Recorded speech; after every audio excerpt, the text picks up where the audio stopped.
May I have a glass of water? Mr. Jackson, do you know why we brought you in here today?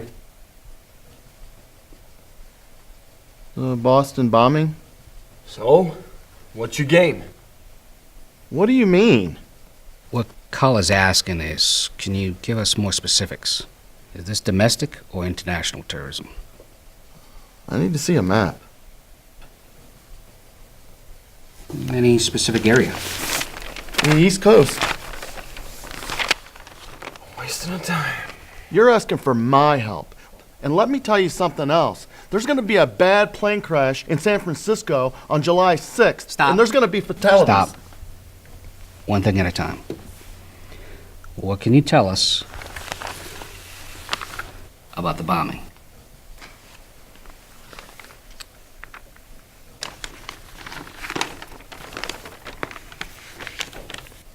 This is international terrorism.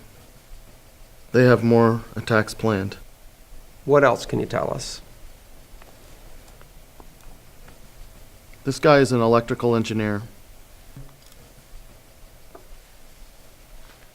Our team just found out about that last week. It's not public.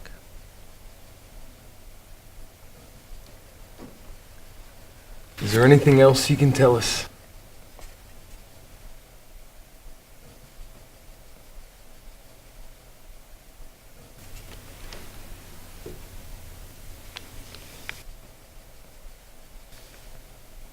These guys have relatives in Toronto.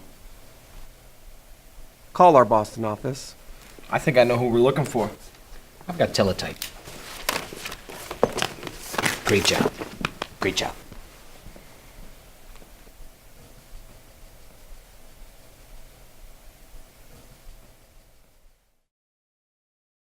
A Lake St. Louis man was inside the airport when the plane crashed. Sean Jackson was vacationing in Napa and had just arrived at the San Francisco airport for his flight home when he witnessed the crash. He snapped these pictures.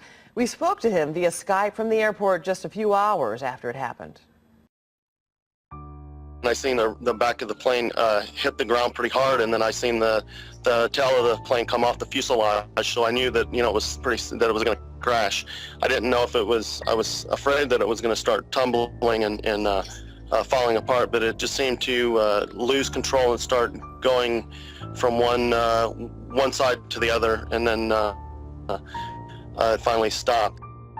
Jackson says many people at the airport weren't even aware a plane had crashed. Our coverage of the San Francisco plane crash continues on KSDK.com. When I was on the shuttle bus heading to the Hudson Hotel on September the 7th, 2001, I had an overwhelming feeling of fear, as if something bad was going to happen in New York City. And I knew that it had something to do with the Trade Center and terrorism.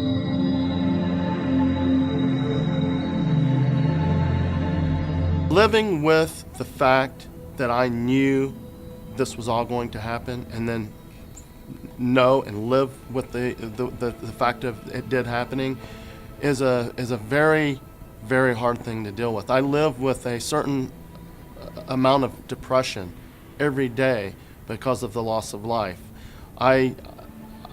It's overwhelming.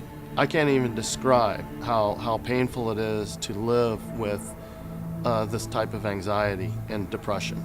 It is important to me to get my story out there and realize that I have a gift. I have a gift, and I want people to pay attention when I say something like this. When I have a feeling, when I know something horrible is going to happen, I want people to listen. The only way people would ever believe my story about 9/11 was to take a polygraph test. A polygraph is an instrument that's used to ascertain if somebody's being truthful when asked questions. It monitors cardio activity, respiration, and perspiration within the human body.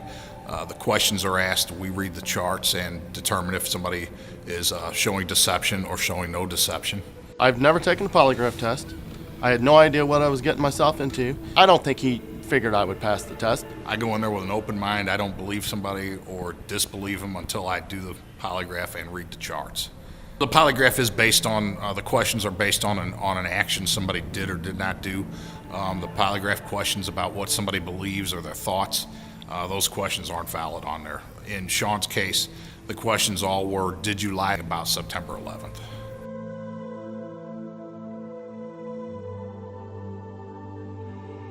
He kept testing me over and over and over, asking me the same questions, trying to get me to fail. I felt like he was trying to get me to fail. There are certain websites out there, certain books that you can buy to try to learn how to what they call countermeasures. Examiners are trained in the use of countermeasures, so we know what to look for whenever we do see them on a polygraph. When the test was finished, I was still strapped in the seat, and I just slowly look over to this guy. He's just sitting there and he's not saying nothing.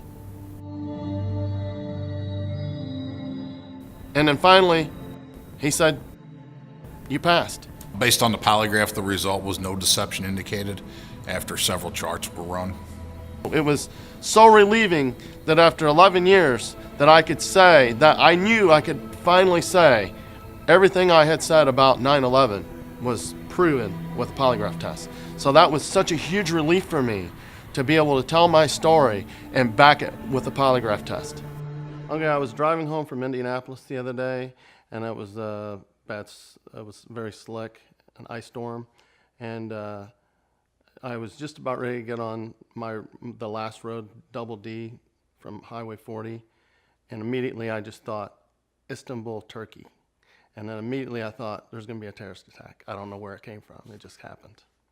So I get home and I told my wife, I said, I have to make a YouTube video because there's going to be a terrorist attack.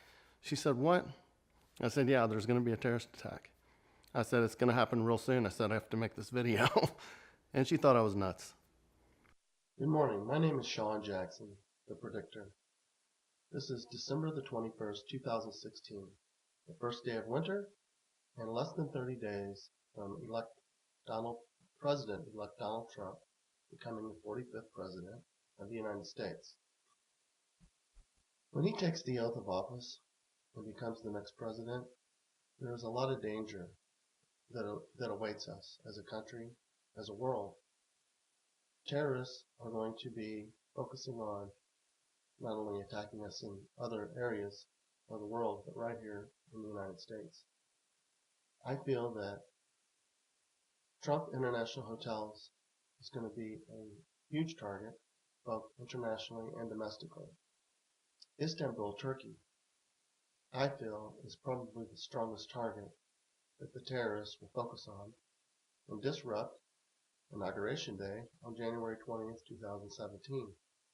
Other very dangerous hotspots here in the United States will be Trump International Hotels in, of course, New York, Trump Tower, but also international hotels owned by Trump in Toronto, Canada, Washington, D.C., the old post office that is now converted to a Trump hotel, also Trump International properties in Las Vegas, Nevada, and Chicago. These are all going to be very dangerous places to stay as a hotel guest and also to work. You may reconsider staying in other places.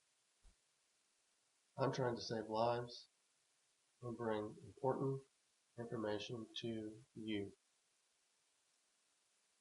There is other very serious things that are going to take place in this country.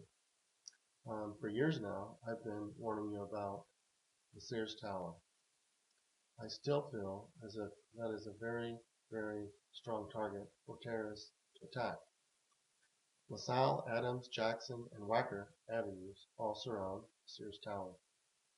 They're very close proximity to the building structure itself, and as I feel as if there will be a car bomb, or maybe two, or maybe four, but they will all be placed simultaneously in positions that can bring the building down. I have no political agenda here. I have nothing against Donald Trump, President Trump, but this hotel chain is a very unsafe place to be. It's not safe for his staff, his guests. It's not safe for any reason. Stay clear. Stay out of any Trump properties. This concludes my prediction. I hope that I'm wrong, but I've been right so many times. Istanbul, Turkey, Inauguration Day, January 20th, 2017, I feel is a very, very dangerous place to be. And I will talk to you soon. Good day.